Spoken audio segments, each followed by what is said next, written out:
평상시 남편과 사이가 좋지 않았습니다. 최근 3주째 서로 말하지 않은 상태인데 남편이 지방으로 2박 3일 출장을 다녀온 이후 차에서 정액이 묻은 휴지와 여성의 것으로 보이는 긴 머리카락을 발견했습니다. 티내지 않고 블랙박스를 가져와서 돌려보는데 해당 부분만 삭제돼 있더라고요.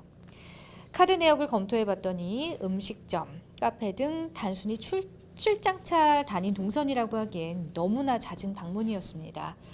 이러한 저의 추측이 이혼의 증거물이 될 수 있나요? 결혼 생활 10년이 됐고 이혼 시 재산 분할, 양육 등에 대해서도 알고 싶습니다. 소득은 남편만 있고요. 라는 사연 보내주셨습니다. 이런 사연 보면 참 마음이 아픕니다. 일단 정신적인 충격도 상당히 크실 것 같은데 현재 블랙박스가 하필이면 그 해당 부분만 삭제가 돼 있는 상황인 것 같아요. 이 심증에 가까운 머리카락이나 뭐 정액이 묻은 휴지 같은 것 등이 이혼 사유의 증거물로 채택될 수 있을지요, 김 변호사님? 네, 일단은 지금 상담 주신 분 내용을 보면서 재판상 이혼을 전제로 하고 계신 것 같아요. 이혼도 종류가 여러 가지거든요. 뭐 협의 이혼도 있고, 뭐 조정을 할 수도 있는 거고. 네. 재판을 해서 판결을 받는다. 이제 그거를 전제로 하신 것 같고. 그럼 이제 민법 이제 제 840조 1항에 따라서 그 배우자의 부정행위의 증거가 가능한지 그걸 이제 묻는 걸로 보이고. 네네.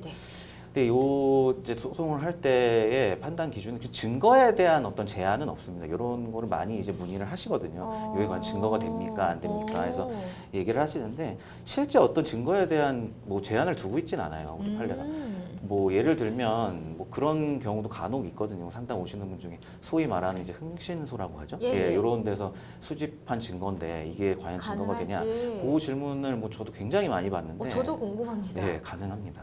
이혼 소송에선 가능합니다. 네. 이혼 소송에서는 가능하고요. 근데 이제 그걸 구분해서 생각하셔야 될 게 다른 법률에 저촉이 될 수는 있겠죠. 예를 들어 뭐 개인정보보호법이든 뭐 정통만법이든 그런 걸로 예를 들어 피해라고 하기 뭐 상대 배우자가 뭐 별도의 소송을 건다 하면 거기서 문제가 되는 거고 그 증거물이 예를 들어 어떻게 수집이 된 건지는 그 이혼 소송 자체에서는 판단을 하진 않아요. 그래서 그거는 얼마든지 가능하고 예를 들어 지금 이제 증거들도 당연히 지금 그 증거로 제출이 가능한데 뭐 첨언하자면 이걸 이제 어떻게 제출하냐 소송에서 증거 제출 방식이 문제겠죠. 예를 들어 뭐 문서나 이런 거 예를 들어 아니면 뭐 문자나 이런 건 사실 제출하는 방법 같은 경우는 떠올리기 쉽잖아요. 그냥 이렇게 뭐 캡처를 한다든지 뭐 하면 머리카락이나 되겠다는데 이런 거를 도대체 이걸 어떻게 제출하냐 그 제출 방법을 고민을 하는 게 좀 문제가 될 수는 있을 거예요. 뭐 그 현장 사진이라든지 아니면 뭐 이런 거를 이런 게 있는데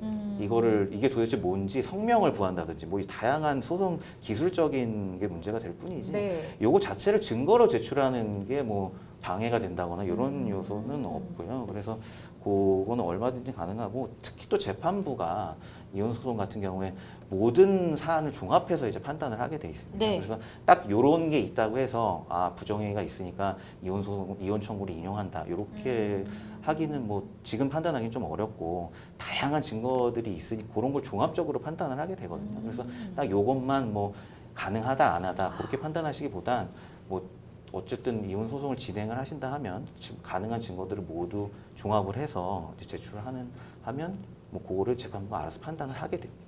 아주 깔끔하게 정리를 해주셨어요. 많은 분들한테 질문도 많이 받으셨다고 했는데 이혼과 관련해서는 적어도 증거에 대한 제한은 따로 없다고 보면 되겠네요. 알겠습니다. 자, 이렇게 이혼을 준비한다고 했을 때 남편의 카드 내역 조회라든지 블랙박스 열람을 남편 측이 만약에 이거 사생활 피해다라고 이렇게 주장을 할 수도 있는 걸까요? 만약 블랙박스가 그 남편의 불륜 발각 이전에 설치되어 있었고 또 남편도 그 블랙박스 설치 사실을 알고 있었고 또 그 차량이 부부가 공동으로 사용하는 차량일 경우에는 블랙박스의 열람이 비밀 침해나 사생활 침해와 같은 불법 행위라고 보기는 어렵다고 하겠습니다. 사실 카드 사용 내역을 조회하는 것도 경제 공동 생활을 하는 부부라면은 어떤 관리권의 부여 내에 해당돼서 일상가사 대리의 범위 내에 속한다고도 볼 수 있고 또 묵시적으로 보는 것을 허락이 되어 있다고 볼 수도 있어서요. 근데 만약에 상호 카드 사용 내역을 보는 것이 묵시적인 허락이 되어 있다고 볼 수 없거나 또 부부가 공동으로 차량을 사용하는 게 아니어서 블랙박스를 볼 이유가 전혀 없다거나 또 남편의 위치 추적 등을 이런 불륜 발각을 위해서 일부러 하게 된 경우라면은 사생활 침해 여지는 당연히 있다고 할 수 있어서요. 일부러 이제 막 증거 수집을 위해서 미리 불법적인 행위를 하기보다는 법원에 소송을 제기해서 사실조회 등을 통해서 어떤 법원의 도움을 받아서 합법적으로 증거를 수집하는 것도 권하도록 하겠습니다. 예. 그 사연인이 보니까 전업주부인 것 같은데 혼인 관계를 유지한 지는 10년이 넘었고요. 이런 경우에는 재산 분할 청구가 당연히 가능하겠죠? 네. 뭐 이제 기한을 말씀을 하셨는데 이 의뢰인께서는 기한을 말씀하셨는데 사실 뭐 재산 분할 청구에 있어서 별도의 뭐 기한이 있지는 않습니다. 단지 뭐 1년이든 2년이든 혼인 생활을 유지를 했다면 네. 그 재산 분할 청구는 당연히 가능한 거고요. 다만 이제 뭐 흔히들 이제 상식적으로 뭐 10년이다 5년이다 얘기를 하는 거는 이제 기여도 문제를 좀 따지기 위한 그것 거예요. 때문에. 예, 이제 그 재산 분할하는 방식 자체가 이것도 굉장히 좀 어떻게 보면 기계적인데 그 양 배우자의 재산을 모두 이제 합산을 한 다음에 네. 거기서 뭐 채무도 다 들어가요. 네. 채무까지 합산해서 그 순 재산을 구하고 여기다 이제 각자의 기여도를 곱해서 이거를 배분을 하는 최종 단계가 그렇거든요. 그래서 어떻게 보면 있는 재산이라는 건 딱 정해져 있잖아요. 뭐 조회도 가능하고 네. 그게 뭐 채권이든 채무든 조회가 가능하니까 그것까지는 뭐 딱 어느 정도 나오는데 과연 여기다 기여도를 얼마나 판단을 할 것인지 요거가 있어서 이제 이혼 소송 재산 분할에 있어서 핵심적인 좀 쟁점이 되는 부분이고 그래서 일반적으로 이제 10년 정도가 되면 뭐 어느 정도 재산 분할 기여도로서 한 반 정도를 요구해 볼 수 있다고 보통들은 이제 변호사들도 그렇게 얘기를 하거든요. 그래서 이게 예. 어떤 얘기냐 하면 우리 이제 의뢰인분께서는 재산 이제 경제 활동을 안 하신 걸로 지금 여기 나왔잖아요. 전업주부를 네. 하신 네. 것 같은데 그런 경우라고 하더라도 이제 남편분이 10년 동안 뭐 밖에서 돈을 벌고 하는데 이 소위 뭐 상식 우리가 내조라고 하죠. 이거를 네. 내조가 기여 그 전혀 없다고 할 수는 없겠죠, 당연히. 그렇죠. 엄청 많겠죠. 아무래도. 아무래도 10년 동안 이 외에서 돈을 벌어오시는데 이렇게 내조를 많이 하셨기 때문에 네. 이런 부분을 당연히 기여도로 판단을 받아서 뭐 10년 정도 된다고 하면 50% 정도는 주장하고 한번 시작을 해볼 수 있을 것 같아요. 그게 딱 50% 된다기보다는 최종적 판단은 좀 전반적인 상황을 고려를 다 해야겠지만 네. 한 그 정도 기여도를 주장을 해볼 수 있을 것 같습니다. 알겠습니다. 자, 현재 경제 생활을 전혀 하지 않고 있는 사연인에게도 양육권이 지정될 수 있을까요? 이건 뭐 사연인께서 직접 여쭤보진 않았지만 네, 한번 알아보겠습니다. 네, 그렇습니다. 사실 양육권자로 지정하는 것에 어떤 양육 환경이나 또 경제적인 능력이 전혀 뭐 고려되지 않는다, 영향을 미치지 않는다라고 말씀을 드리기는 어렵지만요.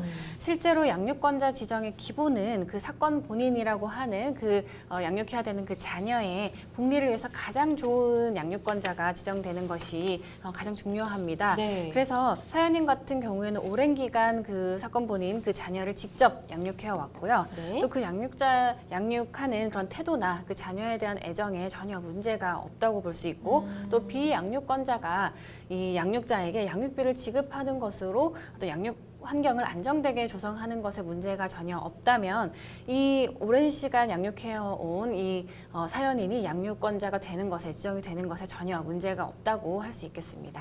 그렇습니다. 참고가 되셨으면 좋겠네요.